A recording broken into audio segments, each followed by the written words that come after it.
Hey there, folks. Welcome to our cozy nook of tales and adventures.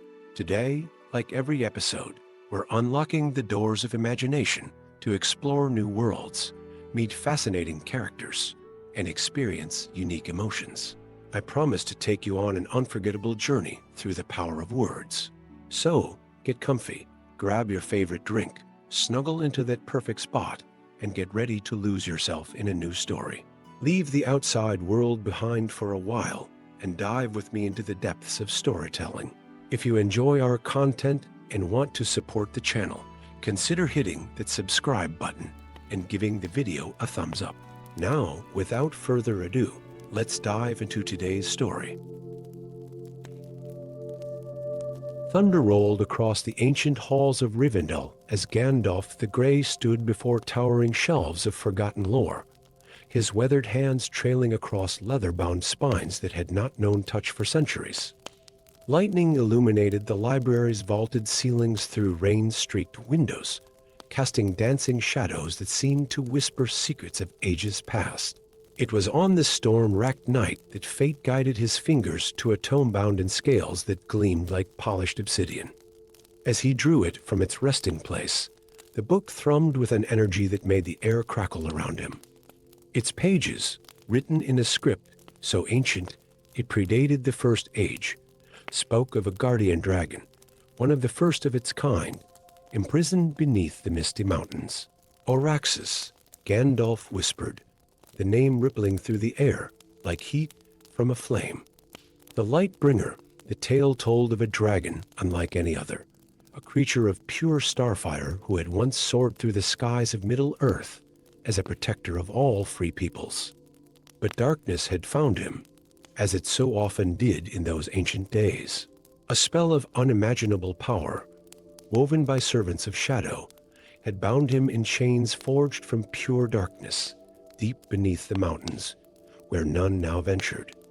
Dawn found Gandalf still poring over the text, his pipe long since grown cold. The implications were clear and troubling. The growing shadow in the east was no coincidence. The timing of his discovery of this tome spoke of greater powers at work. If Oraxis could be freed, his power might turn the tide against the darkness that threatened to engulf Middle-earth. But the White Council would never approve. They would see only the risk, not the necessity. Saruman, especially, would counsel patience and restraint. Yet Gandalf had lived long enough to know that sometimes the greatest wisdom lay in knowing when to act despite all counsel to the contrary. Within a fortnight, he had assembled a small company. Thorin Silveraxe, a dwarf whose knowledge of the deep places beneath the mountains was unmatched. Arundel, an elven warrior whose family had kept secret histories of the First Age. And Alaun, a silent tracker from the woodland realm whose eyes could pierce the deepest shadows. Their journey into the mountains was treacherous. Ancient passages that had not known footsteps for millennia led them deeper and deeper, past crumbling halls and forgotten treasures. The air grew thick with age and secret things, while the weight of the mountain pressed down upon them like a physical force. On the seventh day beneath the earth, they found the first of the dark chains. It pulsed with malevolent energy, anchored to the living rock by spells of binding. Gandalf could feel the wrongness of it, an affront to the natural order of things. There will be guardians, Arundel warned, her voice barely above a whisper. Such a prisoner would not be left unprotected. She spoke true. They encountered them in the next chamber shadow wraiths, ancient servants of the dark powers who had bound Oraxis. The battle was swift and terrible. Thorin's axe sang as it clove through spectral forms, while Alaun's arrows, blessed by starlight, found their marks in the darkness. Gandalf's staff blazed with white fire, pushing back the shadows until the chamber was clear. But it was in the final cavern that they found him. Oraxis lay coiled in chains of shadow that pulsed like living things, his scales dulled by millennia of imprisonment, but still bearing traces of their original starlit glory. His eyes, when they opened, held the wisdom of ages and a sorrow so deep it caught the breath in their throats. So the dragon spoke, his voice like thunder rolling through distant mountains. After all these ages, someone has finally found their way to my prison. Tell me, Gandalf the Grey, do you know what you risk by coming here? Gandalf stepped forward, staff raised to illuminate the vast chamber. I know that the shadow grows in the east, and that we will need every ally we can find if we are to face what comes. The dragon's laugh was like an avalanche. And you would trust a dragon? We are creatures of power and destruction, or have your people forgotten? I trust what I see before me, Gandalf replied. I see chains of darkness binding a creature of light. I see ancient magics perverted to cage what should be free. And I see in your eyes the same weariness of shadow that I feel in my own heart. For a long moment, the dragon was silent, studying each member of the small company with eyes that seemed to peer into their very souls. Finally, he spoke again. The chains cannot be broken by force alone. They are bound by blood magic and shadowcraft. Breaking them will require a sacrifice. What kind of sacrifice? Thorin demanded, grip tightening on his axe. A portion of one's own life force, Araxes explained, freely given to counter the force that binds me. But know this, whoever makes this sacrifice will be forever changed.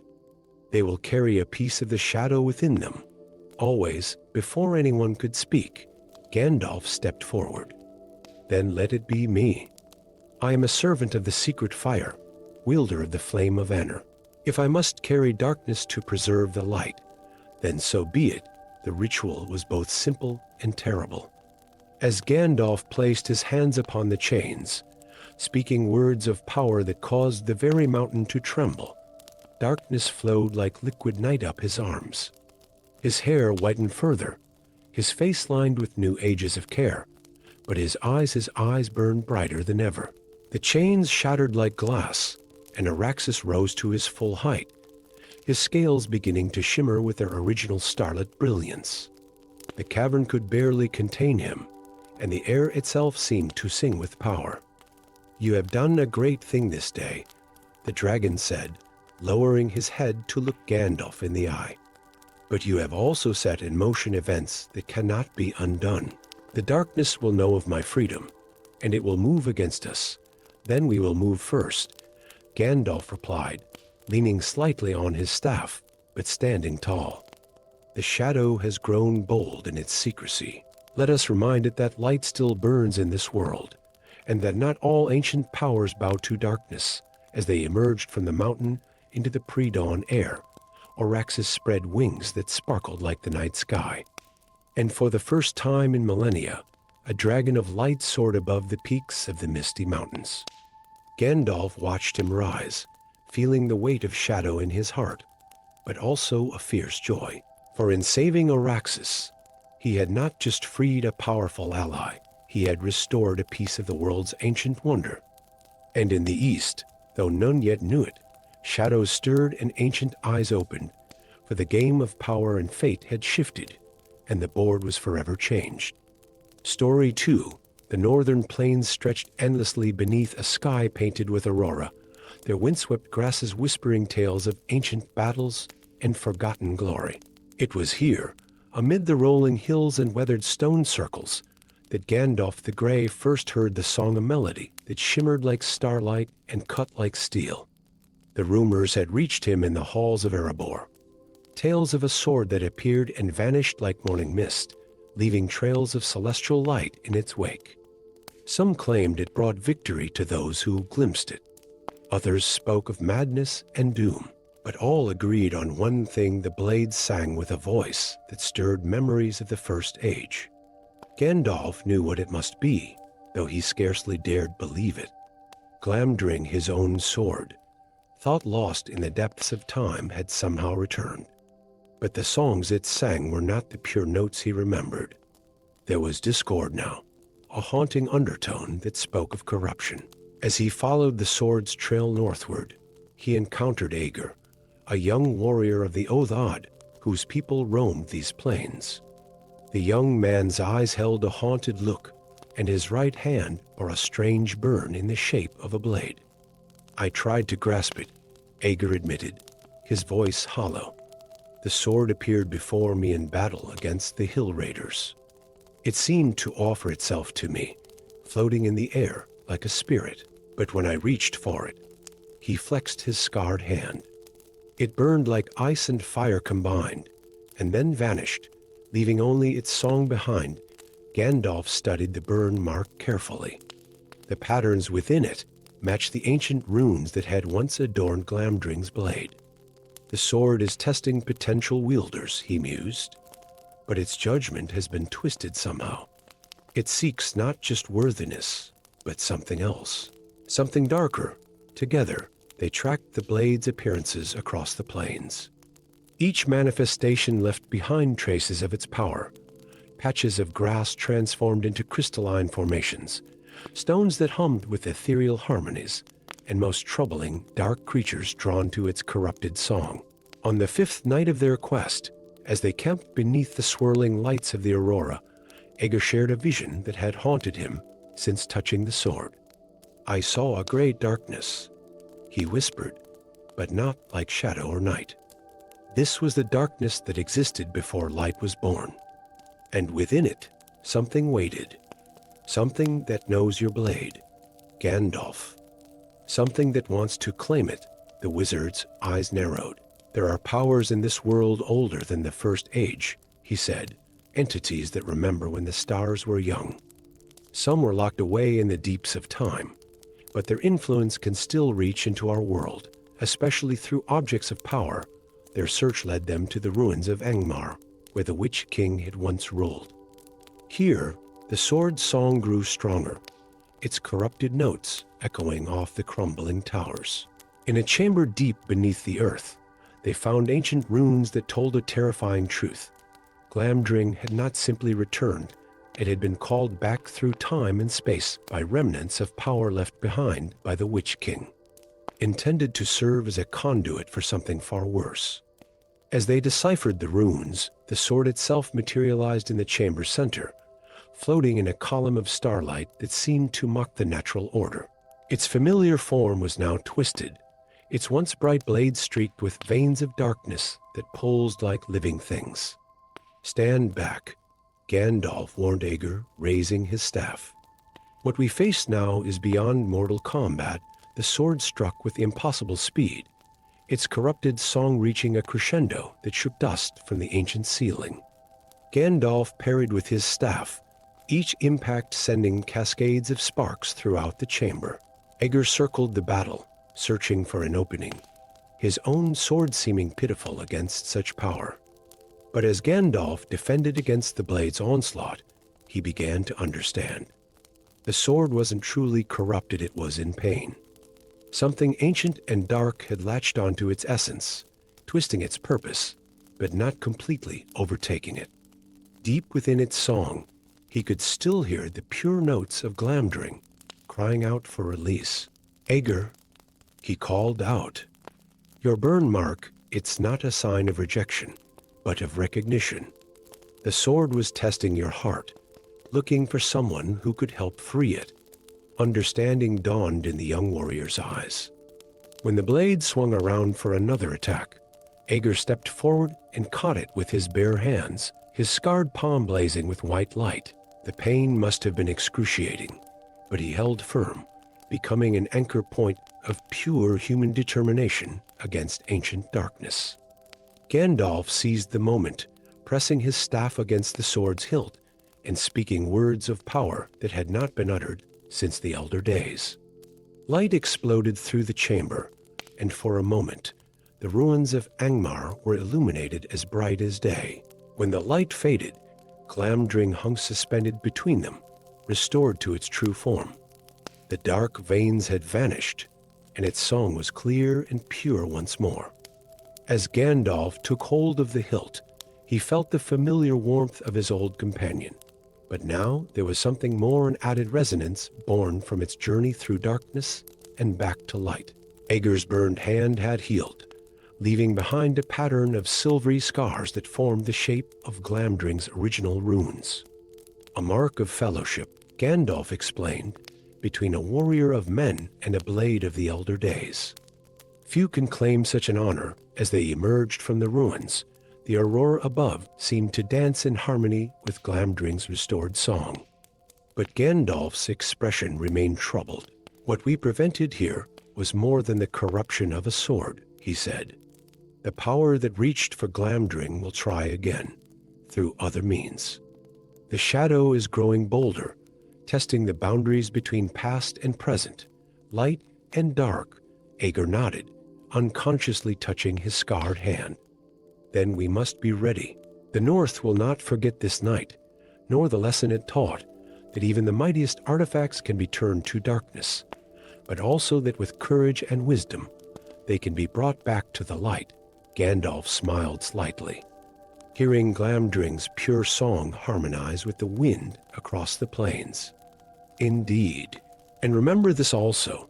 Sometimes the greatest victories are not won through force of arms, but through the strength to reach into darkness and pull forth light, no matter the cost to ourselves." The two parted ways beneath the dancing sky, each carrying with them a piece of the ancient power they had witnessed. And if travelers on the northern plains sometimes speak of hearing a distant song like starlight given voice, they need only look to the tales of the singing blade to know its source. Story 3. Mist crept between the twisted trunks of Mirkwood, like ghostly fingers, carrying whispers of unnatural silence. The great forest had always harbored darkness, but this was different. This was hunger. Villages along the forest's edge reported dozens missing merchants, hunters, even children who had strayed too close to the tree line. In their place, only ancient runes remained, carved into the earth with an eerie blue light that pulsed like a dying heartbeat. Gandalf the Grey stood at the forest's edge, his weathered hand pressed against the bark of an ancient oak. Beneath his touch, he could feel the tree's pain, a deep, resonating ache that spoke of corruption seeping into the very roots of the forest. The runes left behind were not, as some had claimed, the work of ORCs or goblins. These were elvish letters of the oldest kind, not seen since the Second Age. "They take them in the twilight hours," spoke Radagast the Brown, appearing suddenly beside him, as was his way. The brown wizard's eyes were wide with concern, birds nestling nervously in his tangled hair. The trees whisper of shadows that walk like elves but carry darkness in their hearts. "Show me," Gandalf commanded softly. Deep into the forest they ventured, where the canopy grew so thick that day became endless twilight. Here, the air itself felt wrong-heavy with ancient magics that should have remained dormant. Radagast led them to a clearing where the grass had turned ash-white, and more of the glowing runes formed a perfect circle. "A ritual site," Gandalf murmured, kneeling to examine the markings more closely. "But not for any magic that should be practiced in this age or any other." A rustle in the branches above made both wizards freeze. A figure dropped from the canopy, an elf, but one unlike any Gandalf had seen in centuries. Her skin was pale as moonlight, but her eyes were solid black, like pools of ink that had forgotten the stars. "You meddle in affairs beyond your understanding, Mithrandir," she spoke, her voice carrying ethereal harmonies that set the nearby trees trembling. "The old ways are returning. The power that was denied us will be ours again." "Morleth," Gandalf breathed, recognizing her from ancient records. "You were counted among the disappeared after the War of Wrath. We thought you lost in the breaking." Her laugh was like breaking glass. "Lost? No, enlightened. There are spaces between the roots of the world, Mithrandir, where time flows differently and power pools like water in deep caves. We have learned much there. Those of us who chose to seek the deeper truths, more figures emerged from the shadows, elves with the same black eyes and an aura of wrongness about them. They moved with an unnatural grace, as if only partially bound by the laws of this world. The mortals we take serve a greater purpose," Morleth continued. "Their life essence feeds the rituals that will thin the barriers between worlds. Soon, what lies sleeping beneath the roots of this forest will awaken." Radagast's voice shook with horror. "The darkness that hungers. You seek to wake it, the very same that our ancestors helped imprison." Morleth smiled. "Their wisdom was folly. Such power should not be caged, but embraced." Gandalf's grip tightened on his staff. "You are always counted among the wisest of your kind, Morleth. Surely you see the madness in this? The darkness nearly unmade all of creation when it was last freed. Perhaps creation needs unmaking," she replied. "Perhaps what rises from its ashes will be more perfect than what came before." The battle, when it came, was swift and terrible.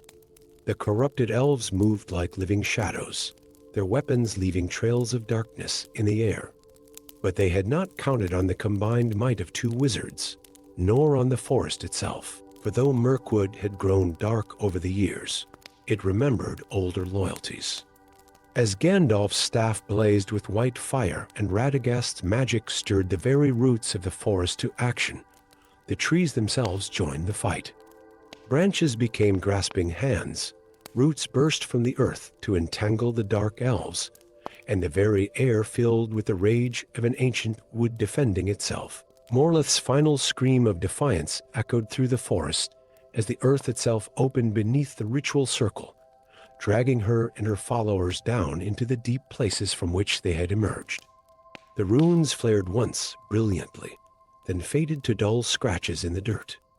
In the aftermath, Gandalf and Radagast worked tirelessly to heal the wounds in the forest's fabric, to seal the gaps between worlds that the dark rituals had created. The missing villagers were found, most of them in caves beneath the earth, weak but alive. The life essence stolen from them had not yet been consumed, though the experience left them forever changed, their eyes now able to see things that others could not. The barrier between worlds grows thinner, Gandalf observed as they finished their work. What happened here is but a symptom of a greater malady. The old powers stir. The ancient darknesses test their bonds. Radagast nodded solemnly, gathering his birds around him like a cloak. The forest will remember. It will guard itself more carefully now. But you speak truth, this is not the end of such attempts. The hunger for power that corrupted Morleth and her kind lives in many hearts. Then we must be vigilant, Gandalf replied, looking up through the canopy to where stars were finally visible again through the branches. For if the darkness that hungers ever fully wakes, it will not be only Mirkwood that falls into shadow. As the two wizards parted ways, the forest settled into an uneasy peace. The runes faded completely, leaving only scattered patches of white grass to mark where they had been. But in the deepest hours of night, those who listened closely might still hear echoes of ancient songs between the trees, songs of warning, and of watching, and of things that should remain asleep beneath the roots of the world. And Gandalf, making his way back to the forest's edge, carried with him a new burden of knowledge and worry, for he had seen in Morleth's black eyes a reflection of something far worse than corruption. He had seen certainty. The certainty of those who believe their madness is wisdom, and who would unmake the world to prove themselves right. Story 4. The lake town market bustled with its usual chaos, merchants hawking wares from distant lands, fishermen bringing in their morning catch, and the constant creaking of wooden walkways over the water. But Gandalf the Grey's attention was fixed on something else entirely. A small girl sitting perfectly still amid the commotion, her opal eyes reflecting impossible colors as she wove patterns in the air with her fingers. As he watched, the patterns she traced began to glow with a faint silver light, forming shapes that seemed to tear at the edges of reality itself. The crowd flowed around her as if she were invisible, their eyes sliding past without seeing. But Gandalf saw, and more importantly, he saw the shadows that leaked through the tears she unwittingly created, writhing tendrils of darkness that had no place in this world. "Child," he said softly, approaching her, "what do you see?" Her eyes met his, and in them he saw the vast expanse of multiple realities overlapping like pages in an infinite book. "The threads are unraveling, Grey Pilgrim," she whispered.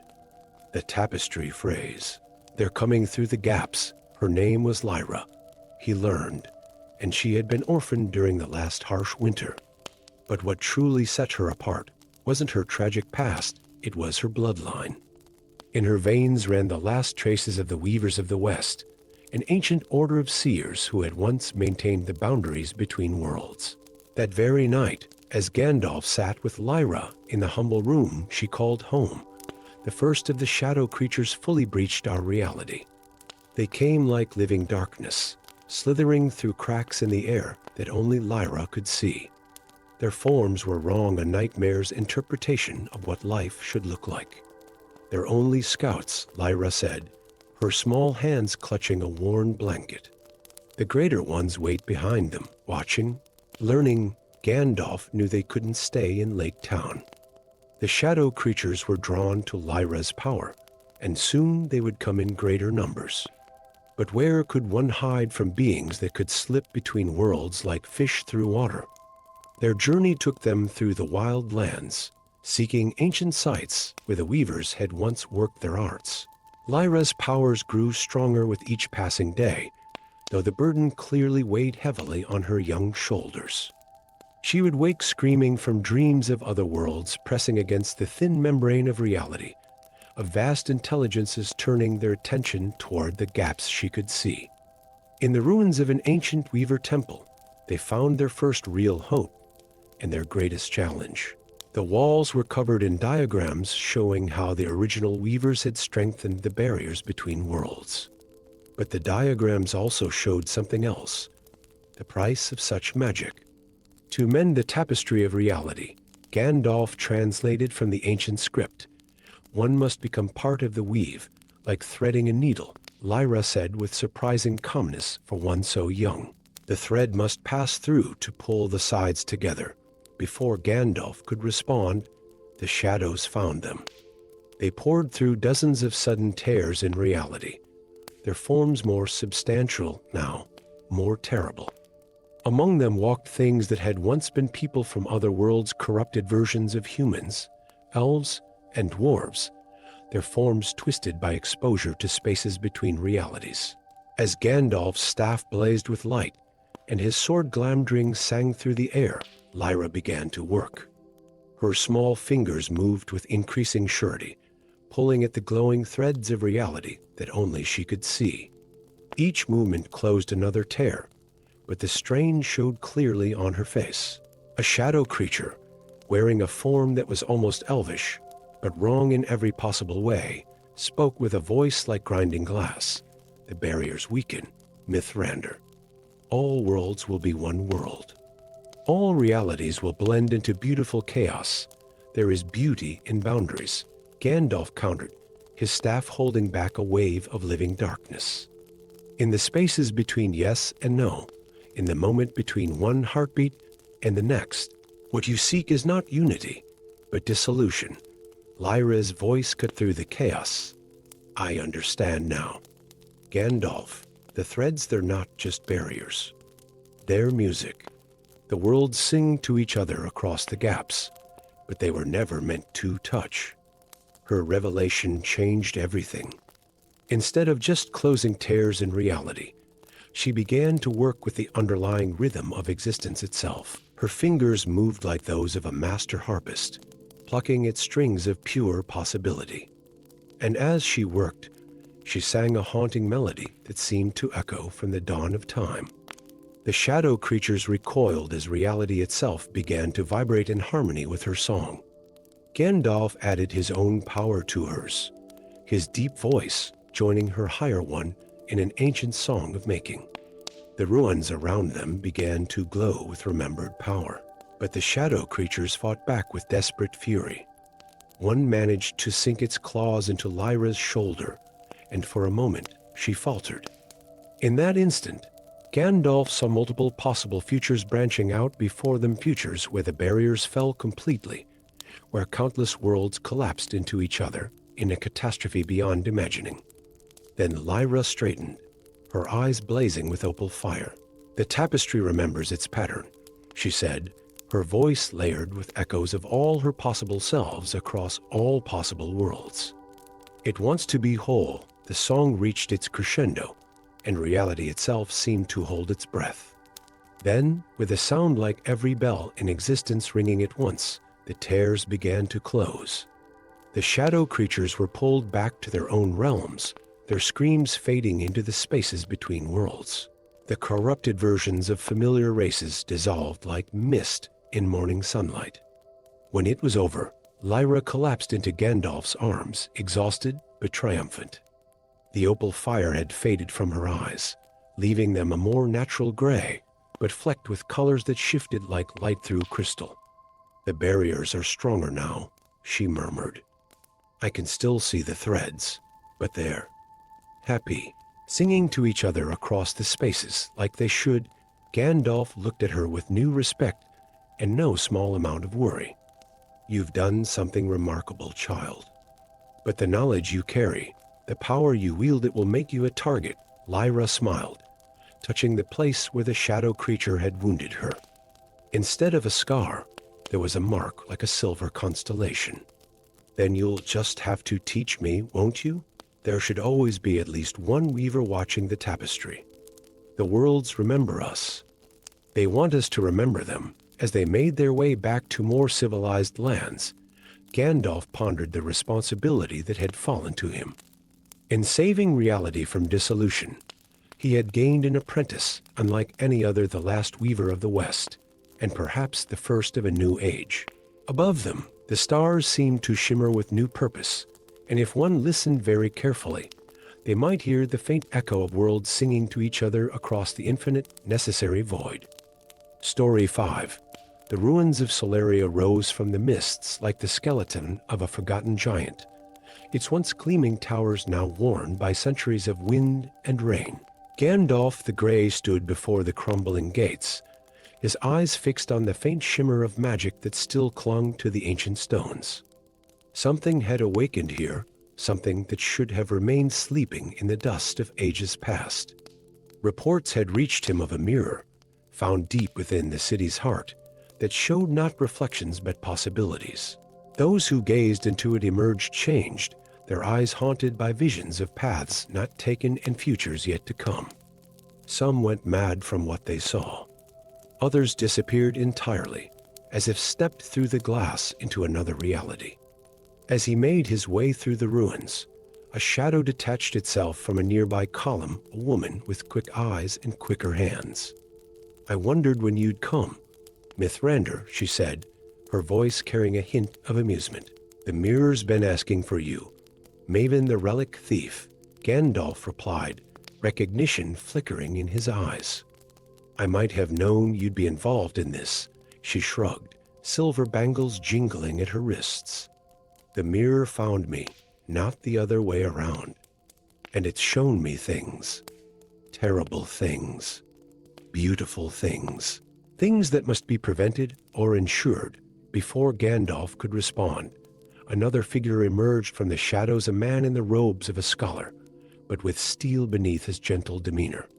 "The woman speaks truth," he said.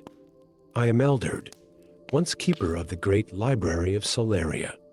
The mirror is an artifact of the Videntes, the time seers of old. It was meant to be destroyed at the fall of their order, but instead it was hidden here, waiting. Together, they descended into the city's depths, where the air grew thick with ancient magics. The passages they followed were marked with symbols that shifted and changed when viewed directly, as if trying to escape definition. In a chamber deep beneath the earth, they found a mirror that stood taller than a man, its frame carved with runes that moved like living things. Its surface rippled like liquid silver, and in its depths, Gandalf could see fragments of possible futures flickering like lightning in storm clouds. "The hunters of magic draw near," Maven warned, her hand on the hilt of her dagger. "They seek the mirror for their own purposes. They believe they can use it to reshape the world according to their desires." As if summoned by her words, shadows began to pool at the chamber's edges. Figures emerged, men and women in dark robes adorned with symbols of binding and control. Their leader stepped forward, her face beautiful but terrible with purpose. "Stand aside, Mithrandir," she commanded. The mirror belongs to those who would use its power, not hide it away in fear. You don't understand what you meddle with, Gandalf replied, his staff beginning to glow. The mirror shows not just what might be, but what must never be. It's a warning, not a tool. The battle erupted like a storm. The hunters wielded magic of constraint and corruption, seeking to bind and control. But they faced a wizard of the White Council, a master thief who moved like shadow, and a scholar whose knowledge was itself a weapon. As they fought, the mirror's surface began to churn more violently. Images flashed across it, with increasing speed, armies clashing beneath strange suns, cities rising and falling like waves, dragons soaring through skies of green and purple. And beneath it all, a deeper darkness stirred, as if something was trying to push through from the other side. Maven saw it first. The barrier weakens, she cried. The mirror's not just showing futures, it's trying to make them real. Eldred's eyes widened in recognition. The ancient text spoke of this, the mirror of convergence, where all possible futures meet. If it shatters, reality itself would splinter. Gandalf finished grimly. He raised his staff high, speaking words in a language that made the very stones of the chamber shudder. Light blazed from the crystal at its tip, holding back the chaos that threatened to spill from the mirror's surface. But it wasn't enough. The darkness pushed harder, and in its depths, Gandalf could see things that should not be, twisted versions of Middle-earth, where shadow had triumphed, where the very stars had been remade in patterns of madness. Then Maven did something unexpected. She stepped forward, placing her hand directly on the mirror's surface. Every reflection has its opposite, she said. Every possibility contains its own denial. I am a thief, I take what exists. But perhaps her other hand reached into a hidden pocket and withdrew a small crystal, perfectly clear. Perhaps I can give something back instead. The crystal was a remnant of old Solaria's glory. Eldred realized a piece of the original spell that had protected the city. As Maven pressed it against the mirror's surface, it began to glow with an inner light that matched the chaos in the glass. Now, Mithrandir, she shouted, while the futures are in flux. Gandalf understood. His staff blazed brighter than ever as he spoke not words of binding or banishment, but of choice, of the power that lay in selecting one path over another, of the strength found in accepting that some doors must remain closed. The mirror's surface stilled, then began to clear. But now it showed only single reflections clearer, stronger possibilities rather than the chaos of all futures at once. The darkness retreated, pushed back by the power of choice and consequence. The hunters, seeing their chance at unlimited power slipping away, launched a final desperate attack. But they found themselves facing not just their original opponents, but echoes of might have been, shadow versions of themselves that could have chosen differently, had chosen differently, and were choosing differently now. When it was over, the chamber was quiet save for the soft hum of contained power from the mirror. Its surface now showed only the most probable futures, the ones born of choice rather than chaos. It will need guardians, Eldred said quietly. Those who understand the difference between seeing the future and trying to force it. Maven nodded, her quick fingers tracing the runes on the mirror's frame. The Videntes weren't destroyed, she revealed. They went into hiding, watching and waiting. Perhaps it's time for them to return not as masters of fate, but as its witnesses. Gandalf looked at them, both the thief who had learned to give back, the scholar who had kept faith with ancient knowledge. Then I leave it in your hands, he said. But remember this, the greatest power lies not in seeing all possible futures, but in choosing wisely in the present moment. As he left the chamber, Gandalf paused for one last look at the mirror. In its depths, he caught a glimpse of many paths spreading out before him, like branches of a great tree. But now they seemed less like chains of fate and more like opportunities, chances to choose, to act, to make the future, rather than simply witness it. Above, the ruins of Solaria stood silent under the stars, their ancient stones now guarding not just memories of the past, but possibilities of futures yet to come. Story 6. The shores of Valinor shimmered like molten gold in the eternal light of the two trees, but Gandalf's attention was fixed on something far less beautiful. Before him, stretching up into the heavens like a curtain of starlight, the magical barrier that separated the blessed realm from the mortal world rippled and wavered like water in a troubled pool. "It weakens," said Manus' voice behind him, though the Lord of the Valar had not appeared in physical form. The separation between realms that has stood since the breaking of the world phrase like an ancient tapestry. Gandalf watched as another ripple passed through the barrier, this one accompanied by a sound like distant crystal breaking. His recent journey to the Undying Lands had not been one of rest or counsel, but one of urgent necessity. The weakening of the barrier threatened not just the separation of realms, but the very balance of power that kept Middle-earth stable. "I must return," Gandalf said, his voice heavy with the weight of this new burden. "The mortal world must be warned and prepared. Take care, Ol Rin," Man's voice cautioned, using Gandalf's true name. There are those who would see the barrier fall, believing it would usher in a new age of power. They do not understand the catastrophe that would follow. The journey back to Middle-earth was swift, carried by eagles over the great sea. But even from high above, Gandalf could see signs of the barrier's weakening. The stars seemed to shift in unusual patterns, and in places, the very air shimmered with uncanny light. His first stop was Rivendell, where Elrond's face grew grave at the news. "We have felt it," the half-elven lord admitted, gesturing to the valley around them. "The very air grows thin, as if reality itself is being stretched. Some of our youngest have begun to dream of Valinor, though they have never seen it. The barrier was not created merely to punish or separate," Gandalf explained, pacing the marble halls. "It was designed to protect both realms. The power of the Undying Lands was never meant to mix freely with the mortal world. Such a merger would be catastrophic," but even as they spoke, reports arrived from across Middle-earth. In Lothal Reen, the Malorn trees had begun to glow with an inner light, not seen since the First Age. In the Greenwood, animals spoke in ancient tongues. Near the gates of Moria, dwarves reported veins of mithril that sang with voices from beyond the sea. Most troubling was the news from the White Council.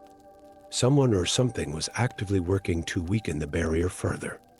Ancient rituals were being performed at sites of power across Middle-earth, each one sending another shock through the mystical divide between worlds. The trail led Gandalf to a hidden valley in the Misty Mountains, where he found an unlikely alliance of rogue elves, ambitious men, and even a few corrupted wizards from the east. They had constructed a complex array of crystals and mirrors that caught and amplified the light bleeding through from Valinor. Their leader stepped forward, an elf lord named Kalanir, whose eyes burned with zealous fire. "Why do you oppose us, Mithrandir? We seek only to restore what was lost, to bring the light of the blessed realm back to these fading lands. You seek to unmake the world," Gandalf countered, his staff glowing with warning light. "The barrier exists for a reason. The power of Valinor would not enlighten this realm, it would overwhelm it, but Kalanir would not be swayed. The time of separation is ending. Look." He gestured to the sky, where the barrier's weakening was now visible, even to mortal eyes, a curtain of shimmering light that rippled and tore like cloth in a storm. Gandalf felt the power building in the crystal array, saw how it pulled at the already strained barrier. If the device completed its work, the sundering would begin. The mortal world would be flooded with power it was never meant to contain. Acting swiftly, Gandalf struck the ground with his staff, sending a shockwave through the earth. Several crystals toppled, but the array's power had already reached critical levels. The sky above began to tear open, and through the breach came light that was beautiful and terrible to behold. "Fools!" Gandalf's voice boomed with power that made the mountains themselves tremble. "You know not what you unleash." Through the growing breach, spirits of Valinor began to manifest, not the Valar themselves, but lesser spirits never meant to walk in mortal lands. Their presence caused reality to buckle and warp. Trees became crystalline, earth turned to light, and the very air began to sing with dangerous power. Kalinor's followers fell back in fear as their leader stood transfixed by the awesome and terrible sight. Gandalf knew he had moments to act before the breach became irreparable. Drawing upon knowledge given to him by man himself, Gandalf began to speak in the original language of creation, words that had helped shape the world in its beginning. His staff blazed with white fire as he walked a circle around the crystal array, each step leaving burning runes in the earth. The power built until even Kalinor was forced to shield his eyes. Then, with a sound like the world itself drawing in a great breath, Gandalf brought his staff down one final time. The rune circle exploded with light, not destroying the crystal array, but transforming it, turning its power inward instead of outward. The breach in the barrier began to close, the terrible light receding. The spirits that had crossed over were drawn back, all save one, a small star-like being that had become trapped in a crystal. This, Gandalf knew, would serve as a reminder and a warning of what had almost been unleashed. As the last echoes of power faded, Gandalf approached Kalinor, who knelt in the ruins of his great work. "Do you understand now?" The wizard asked gently. "The barrier is not a wall, but a shelter. It protects both realms, allowing each to exist as it was meant to be." The elf lord looked up, the zealous fire in his eyes replaced by understanding and grief. "We thought to bring paradise to Middle-earth," he whispered. "Instead, we nearly unmade both worlds." In the days that followed, Gandalf worked with the White Council to strengthen the barrier where it had been weakened. The crystal array was not destroyed but reformed, its power now helping to maintain the separation it had once tried to break.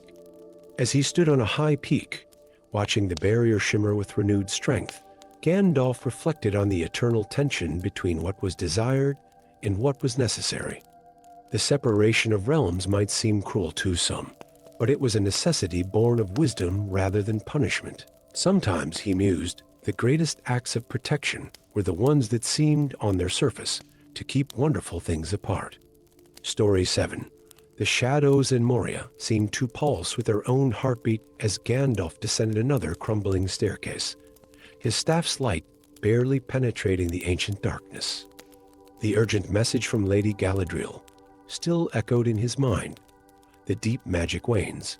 Old friend, something stirs in the roots of the mountain that threatens all we hold dear. He had felt it too, a subtle draining of power that affected all magical beings in Middle-earth. Like water slowly seeping from a cracked vessel, the very essence of enchantment was being drawn somewhere deep beneath the earth.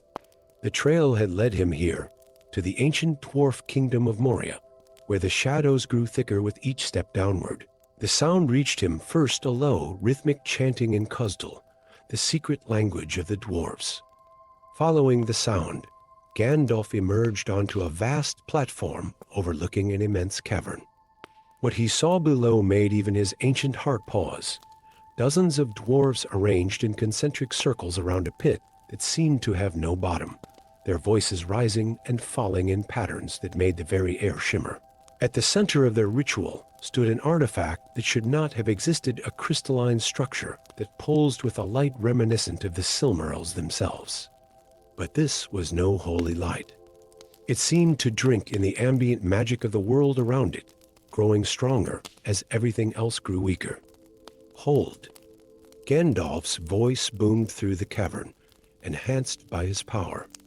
The chanting stuttered but did not cease. A figure stepped forward from among the dwarves. Tharkan, the deep delver, a dwarf Lord Gandalf had known in better days. "You cannot stop this."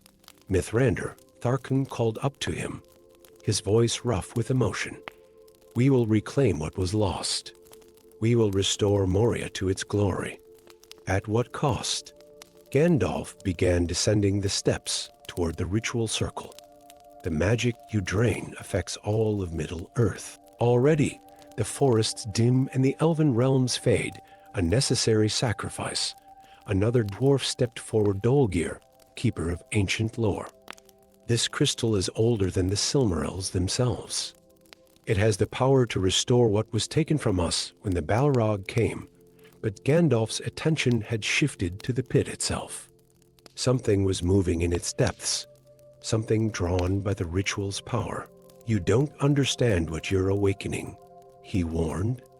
There are creatures in the deep places of the world that should remain sleeping. As if in response to his words, a tremor ran through the cavern. The crystal's pulse quickened, and from the pit came a sound that was not quite a roar and not quite a song, something ancient and terrible that made several of the dwarves break their ritual stance in fear. It is too late to stop now, Tharkin declared, though Gandalf could see doubt beginning to creep into his eyes. The ritual nears completion. Soon, the power will be ours to command. Another tremor, stronger this time. In the pit's depths, something vast was stirring.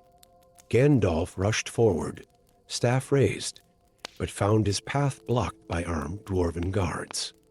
Listen to me, he pleaded. This is no mere reservoir of power you've tapped into. These are the echoes of the first music, the very songs that shaped the world. They were buried here for a reason. The crystal's light had become almost blinding now, and the chanting had taken on a desperate quality. From the pit emerged tendrils of pure force, not darkness, but something more primordial. They writhed in the air like living things, reaching for the crystal with terrible purpose. Tharkin, Gandalf's voice cut through the chaos. Look into your heart. Would your ancestors want their home restored at the cost of unleashing something that could unmake all of Middle-earth? The dwarf lord hesitated, looking between the crystal and the increasingly violent manifestations emerging from the pit. A tendril of force brushed against one of the outer-circled dwarves, and he crumpled instantly. His beard turned white as snow. Halt the ritual, Tharkin finally commanded. But several of the younger dwarves refused to stop their chanting. The crystal's power had enthralled them, promising them glory and restoration. Gandalf saw his chance. Speaking words in a tongue older than Middle-earth itself, he struck the cavern floor with his staff. A shockwave of pure white light exploded outward, breaking the ritual circle's connection. The crystal's pulse faltered, but the damage was done. The things in the pit had tasted freedom, and they would not easily return to their slumber. They surged upward, shapes that hurt the eye to look upon, beings that had existed before the world was given solid form. To me, Gandalf commanded, and surprisingly, the dwarves obeyed, forming a new circle around him. Your voices. Lend me your voices, not in the ancient tongue, but in the music of your own people. Understanding dawned in Tharkin's eyes. The dwarves began to sing not the ritual chants of before, but the deep, powerful hymns of their people. Songs of stone and craft, of depths and heights, of home and hearth. Gandalf wove their voices together with his power, creating a new harmony. The crystal, which had been drinking in all magic, now found itself pulling in this song as well. But unlike the ritual that had sought to command ancient powers, this music spoke of creation and protection, of building rather than commanding. The entities from the pit recoiled from the song. Gandalf raised his staff high, and the crystal's light changed, no longer consuming, but reflecting, sending the dwarven song deep into the pit.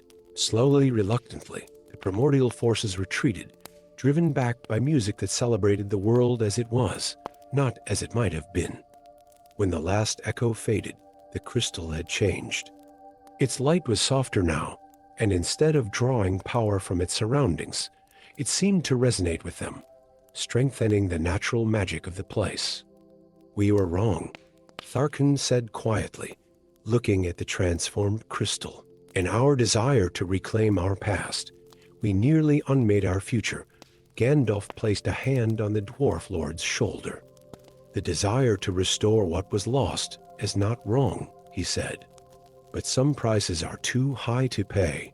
Perhaps this crystal can still help restore Moria, not by commanding ancient powers, but by working in harmony with the magic that already exists here. As they began the long climb back to the upper halls, Gandalf glanced back at the pit. Now quiet, but not empty. The world still held many mysteries, he reflected, and not all of them were meant to be awakened. Sometimes the greatest wisdom lay not in reclaiming what was lost, but in protecting what remained. Story 8. Lightning split the sky above the plains of Rohan, but there was something unnatural about its color, a sickly green, that lingered too long in the air, casting ghostly shadows across the windswept grass. Gandalf the Grey urged Shadowfax forward through the tempest, his eyes narrowed against the peculiar storm. This was no natural phenomenon. He could feel ancient magic crackling in the air, distorting the very fabric of reality. A bolt of emerald lightning struck mere feet from them, and Shadowfax reared, whinnying in alarm. The world seemed to fold in upon itself, colors inverting and reality bending like a reflection in troubled waters.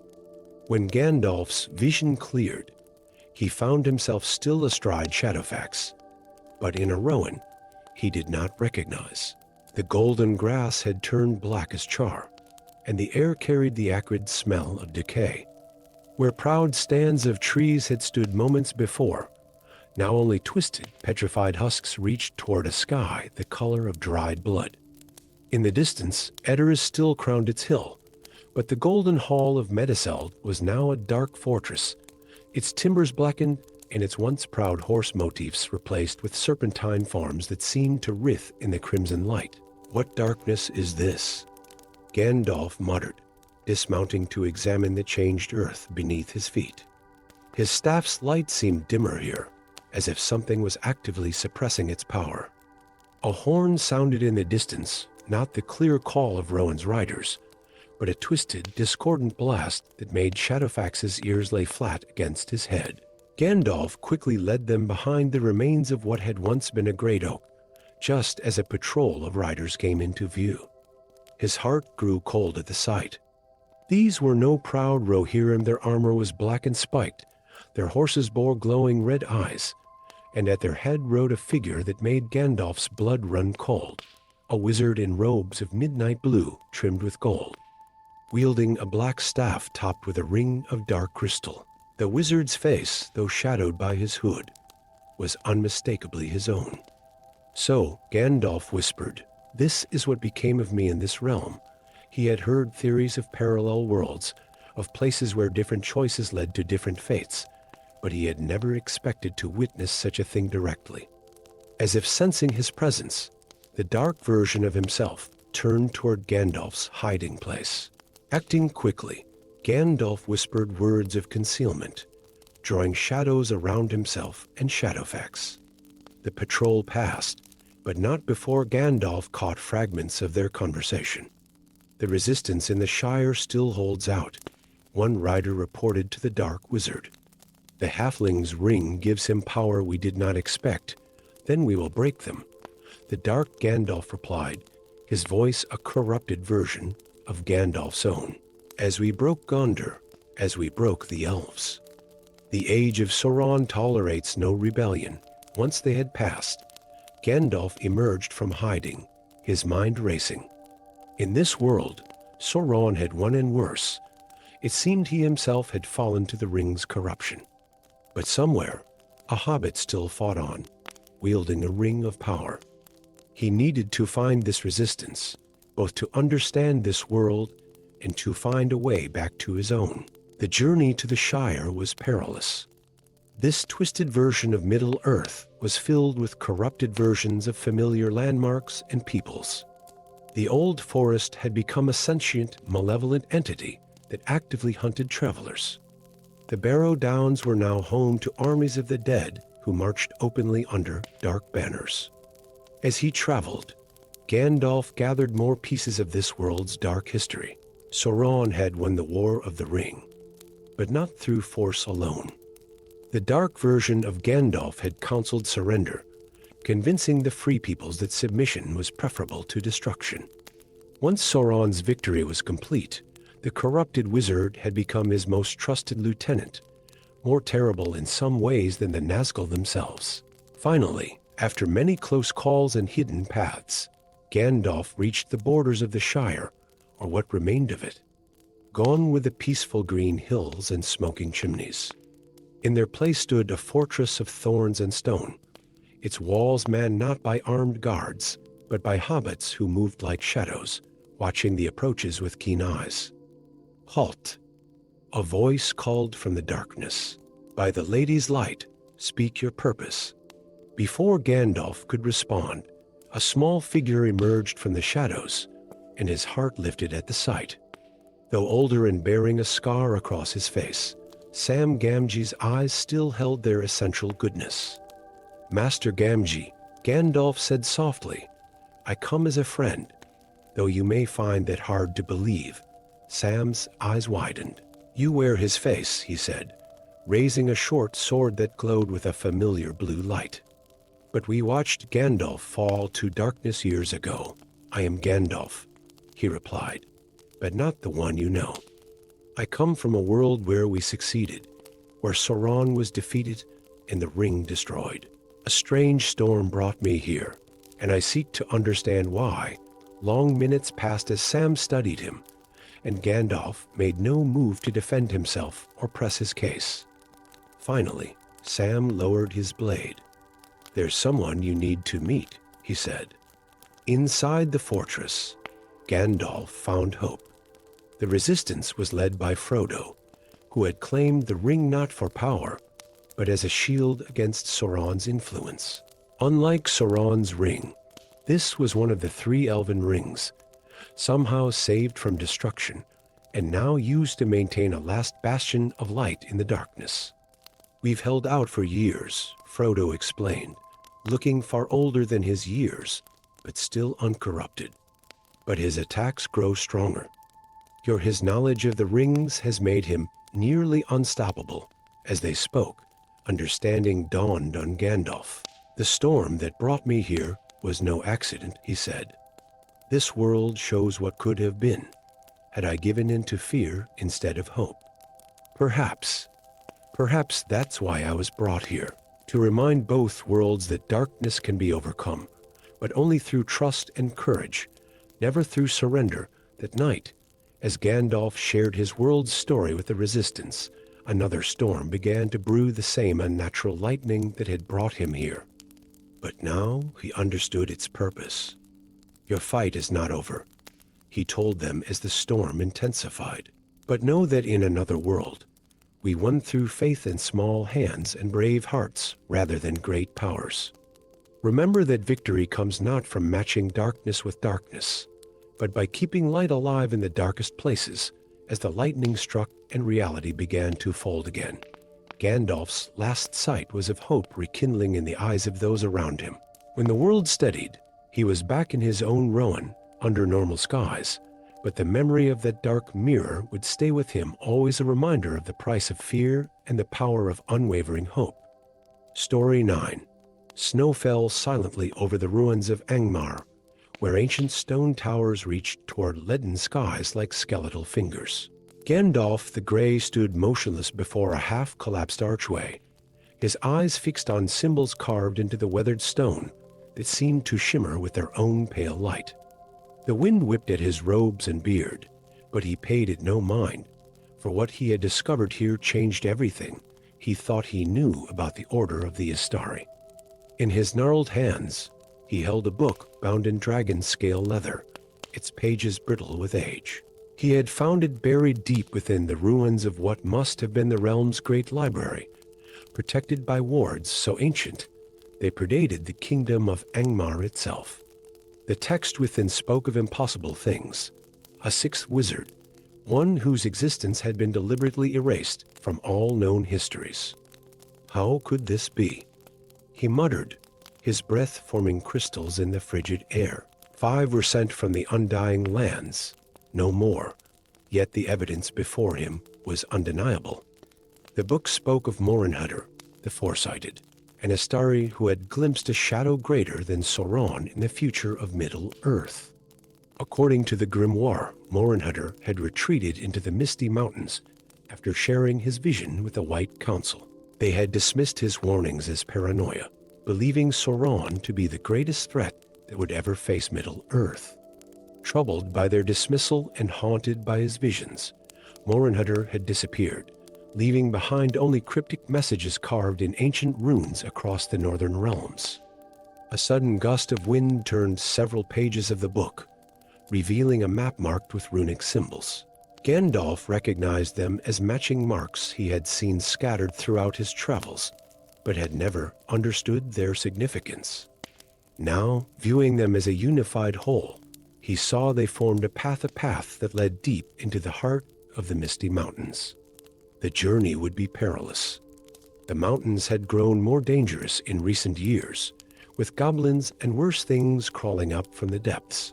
But if Morinhutter's prophecy was true, if something darker than Sauron truly waited in Middle-earth's future, Gandalf knew he had to find the truth. 3 days later, he stood before the first marker, a stone pillar half buried in snow near the entrance to a narrow valley.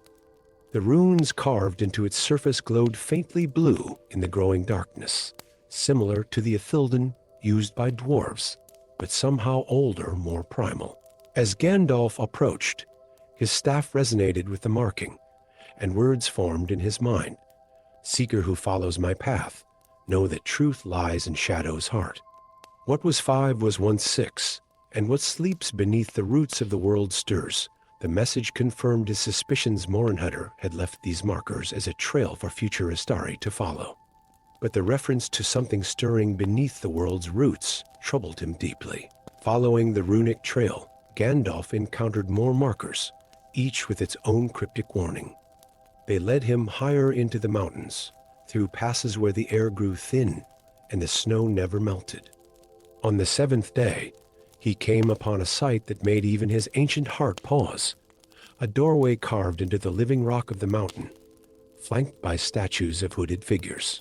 Each statue held a staff pointed toward the entrance, and between them floated words written in pure light. "Here lies the truth of what comes. Enter, brother of the staff, and see what broke my spirit and strengthened my resolve." The chamber beyond was vast, its walls covered in intricate murals that seemed to move in the light of Gandalf's staff. They depicted scenes of devastation, cities falling, mountains crumbling, and at the center of it all, a darkness deeper than any shadow Gandalf had ever known. But these were not historical scenes, they were visions of what was yet to come. At the chamber's heart stood a pedestal, and upon it rested a crystal sphere unlike any seeing stone Gandalf had encountered. As he approached, images began to form within its depths. He saw the rise and fall of Sauron, but beyond that, something else stirred a malevolence that made the Dark Lord seem but a candle before a raging inferno.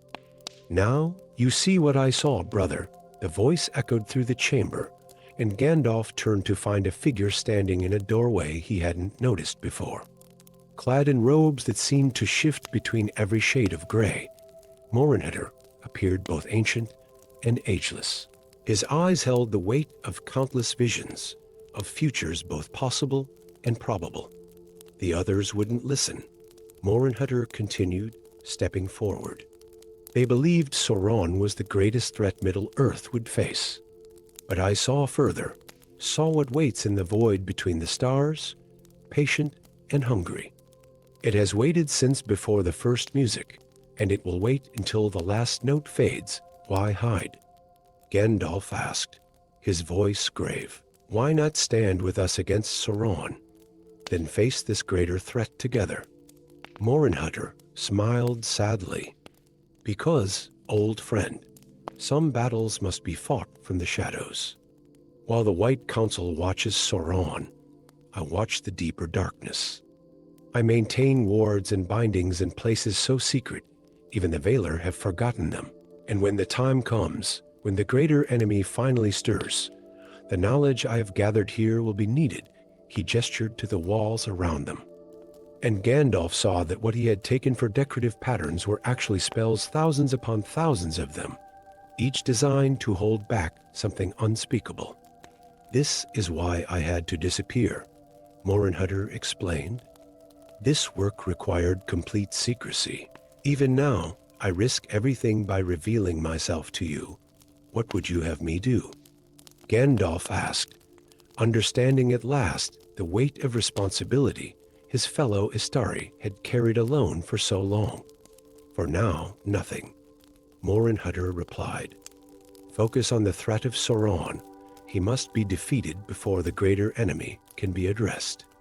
But remember what you have seen here. Remember that there are deeper shadows than those cast by Mordor. And when the time comes, when you see signs of stars going dark and shadows moving against their source, return here. The knowledge you need will be waiting." With that, Morinhutter raised his staff, and Gandalf found himself standing once again before the entrance to the valley, the book of prophecies still clutched in his hands. Only now, its pages were blank, its secrets once again hidden until they would be needed. As Gandalf began his journey back to the lowlands, he pondered Morinhutter's warnings. The threat of Sauron was immediate and real, yet now he knew it was not the final challenge Middle-earth would face. He would continue his fight against the Dark Lord, but with new purpose, knowing that each victory against Sauron was but preparation for an even greater battle to come. The snow continued to fall, covering his tracks, and soon there was no sign that anyone had ever ventured into that high, lonely valley. But deep in the mountain's heart, the sixth wizard continued his vigilant watch, preparing for a future that he hoped would never come to pass. Story 10. Deep within the twisted heart of Mirkwood, where ancient trees whispered secrets of ages past, Gandalf the Grey traced his weathered fingers across crystalline runes that pulsed with an ominous crimson light. The elven portal before him, tall as 3 men and crafted from what appeared to be a single piece of star crystal, had stood silent for millennia. Yet now, hairline fractures spread across its surface like a spider's web, each crack seeping shadows that seemed to drink in the forest's dim light. So, the old warnings were true, Gandalf muttered, his blue eyes reflecting the portal's sickly glow. The energy emanating from the structure felt familiar, a darkness he had not sensed since the First Age, when Morgoth's shadow lay heavy upon Middle-earth. His staff, worn smooth from countless battles against the forces of evil, felt unusually cold in his grip. The forest around him had grown unnaturally still. Even the ever-present whisperers of Mirkwood's corrupted trees had fallen silent, as if nature itself recoiled from whatever stirred behind the ancient seal. Gandalf knew the tales of this place, the Vault of Shadows, where the first Istari had imprisoned one of Morgoth's most terrible servants. Not a Balrog, no, but something far more insidious, a deceiver, a shape-shifting entity that had once turned entire kingdoms against each other through cunning and false prophecies. As he studied the deteriorating seal, a memory surfaced from his centuries of lore learning. Only dragonfire, combined with the power of an Istari, could reinforce such a prison. The magic that had created this portal had been woven with both forces, but time had weakened the bonds. His own power alone would not be sufficient to repair it. There was only one dragon ancient enough to know of this place, one who might still remember the forging of this seal, Caruncle the Dustscale, who had turned against Morgoth in the First Age and retreated to the Grey Mountains after the War of Wrath. But seeking his aid would be perilous. The dragon had sworn never to aid the Istari again, after a bitter betrayal by one of Gandalf's order. The decision was made for him when a deep crack split the air like thunder, and the largest fissure in the portal widened perceptibly. Dark whispers, speaking in a tongue that had not been heard since the elder days, leaked through the breach. Gandalf's grip tightened on his staff as he realized he had perhaps days, not weeks, before the seal failed entirely. The journey north was treacherous. Gandalf traveled swiftly, stopping only when necessary, his gray cloak billowing behind him as he rode through lands grown wild with the passing of ages. The closer he drew to the Grey Mountains, The more signs he saw of the dragon's presence, valleys scored with ancient claw marks, caves whose entrances had been melted smooth by dragon fire, and the occasional gleam of scales embedded in stone like forgotten coins. On the seventh day, as he approached the highest peaks, a shadow passed overhead, vast enough to darken the entire mountainside. The great dragon descended with surprising grace for a creature of his size, his scales the color of old parchment, eyes like pools of molten gold. Scars from ancient battles crisscrossed his hide, and wisdom sat heavy in his gaze. Mithrander, Caruncle rumbled, using Gandalf's elven name. You have strayed far from the realms of men and elves. What brings you to my domain? Gandalf dismounted, bowing deeply. The vault of shadows weakens, he said without preamble. The prison you helped forge in the elder days cracks, and what lies within stirs. The dragon's eyes narrowed to burning slits. So, the folly of the Astari returns to haunt us all, his massive head lowered until one golden eye was level with Gandalf. Why should I aid you, when last time I trusted your order, Morinhitter betrayed my kin to death? Because what lies within the vault cares nothing for old grievances, Gandalf replied steadily. If it breaks free, all of Middle-earth will suffer, dragon, dwarf, elf, and man alike. Hours passed as they debated, the sun arcing overhead and shadows lengthening across the mountainside. Finally, Caruncle reared up to his full height, wings spreading wide. I will help you, Mithrander, not for the sake of the Astari, but for the oath I swore when that prison was first forged. But know this: after this day, my debt to your kind is paid in full. The return flight to Mirkwood was swift but tense. As they approached the vault, the corruption had spread visibly. Trees near the portal had withered, their bark blackened as if burned. The whispers from beyond the seal had grown louder, forming words in the black speech that made even Caruncle's scales bristle. The dragon circled once, assessing. The binding weakens faster than I feared. We must act now. He landed beside the portal, his bulk making the ground tremble. Remember the words I taught you, Mithrander. Speak them only when my flame burns hottest. Gandalf raised his staff as Caruncle drew in a breath so deep, it created a wind of its own. Dragon fire erupted forth, not the normal red-orange of common dragons, but blue-white like star fire. The crystal portal began to glow, its fractures illuminated from within. Speaking words in a tongue older than the sun and moon, Gandalf stretched forth his power. Blue flame wrapped around his staff, mingling with the dragon's breath. The portal's surface began to mend, cracks sealing shut with a sound like singing crystal. But something fought back. A tendril of pure darkness shot through one of the remaining cracks, wrapping around Gandalf's staff. Cold unlike anything he had ever known raced up his arm. Through the haze of pain, he heard a voice both ancient and terrible. Freedom comes, Grey Wanderer. The time of deception returns, Caruncle roared, intensifying his flame. The tendril of darkness recoiled, and Gandalf seized the moment. Gathering every scrap of power he possessed, he spoke the final word of the binding. Light exploded outward as the seal reformed, the crystal surface becoming smooth and clear once more. The silence that followed was profound. Gandalf leaned heavily on his staff, feeling every one of his thousands of years. Beside him, Caruncle's scales smoked slightly, but the dragon's eyes shone with grim satisfaction. It is done, the dragon said at last. The seal will hold for another age at least. He turned his ancient gaze to Gandalf. But remember what tried to escape today, Mithrander. Remember and be watchful. Dark things stir in the world once more, and not all prisons are as well forged as this one. With a beat of his mighty wings, Caruncle took to the sky, soon vanishing among the clouds. Gandalf remained for a time, studying the renewed portal.